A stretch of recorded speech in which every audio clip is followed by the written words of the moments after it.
Thank you, Mr. Chairman. Thank you, Commissioner, for being here today and for your service to our Commonwealth. I have a few short questions for you. Last week, I had the pleasure of recognizing a trooper on his retirement, and I went to the barracks to visit with him and to have a tour of the barracks.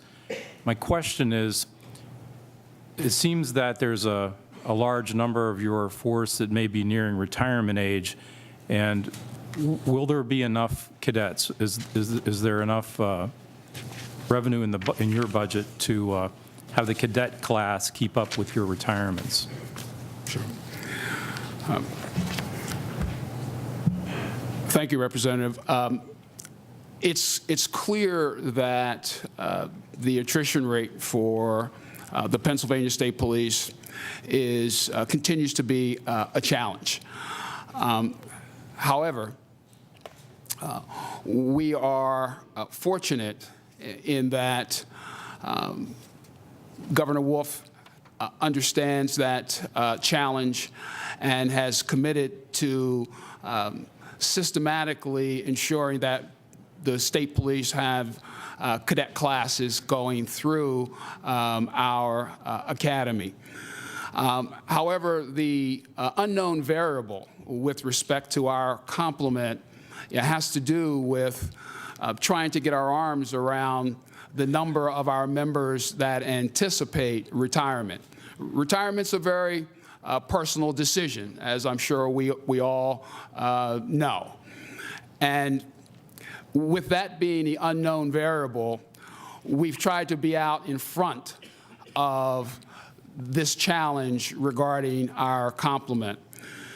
As such, Governor Wolf has shared with us, that is the state police, that there will be a minimum of 3, a maximum of 4 cadet classes in the next fiscal year that will elevate the state police to what we call the public safety line when it comes to the number of troopers. As all of the representatives know, our enlisted complement department is 4,719. It is our desire to stay somewhere in the area of 4,500. We consider that as an organization as our public safety line, in that it's important for us to have that number of troopers to take care of our day in and day out very serious public safety duties and responsibilities around the state. So I think that with the unknown variable of retirements, on the opposite side of that, we do have the commitment for somewhere in the neighborhood of 350 cadets over the next fiscal year, that if that equation stays like we think it should, that should keep us above that 4,500 line in terms of enlisted members. And that will allow us to meet our duties and responsibilities. Would we like to be closer to 4,719? Absolutely. But we recognize that the unknown variable of the number of people retiring is speculative at this point. Thank you. A question about the vehicles that you use. I understand you use American-made product from American automakers. Are there enough options? Are there enough companies making units that meet your standards? Do you have any concerns acquiring vehicles? We have migrated to Fords as our manufacturer, and one of the reasons why we, in essence, did that is because Ford makes an SUV, which we've acquired, that's all-wheel drive, that really has met the department's needs in terms of operational abilities in inclement weather.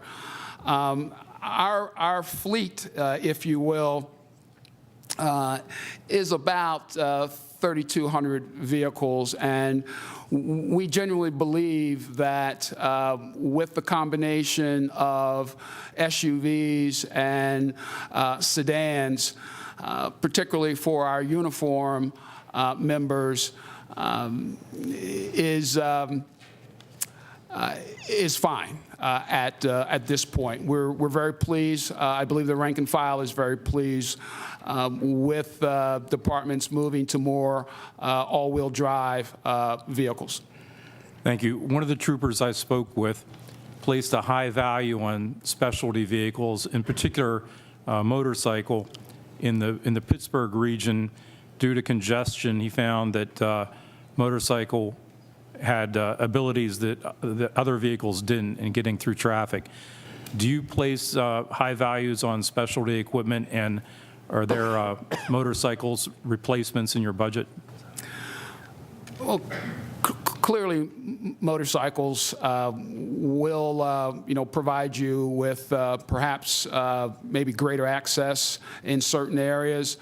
However, for routine or day-to-day patrols, oftentimes it's a little challenging because what we've tried to do is to ensure that a trooper's vehicle is truly his or her office, that they can do everything from the confines of that motor vehicle. You don't have that capability, obviously, when troopers are on motorcycles.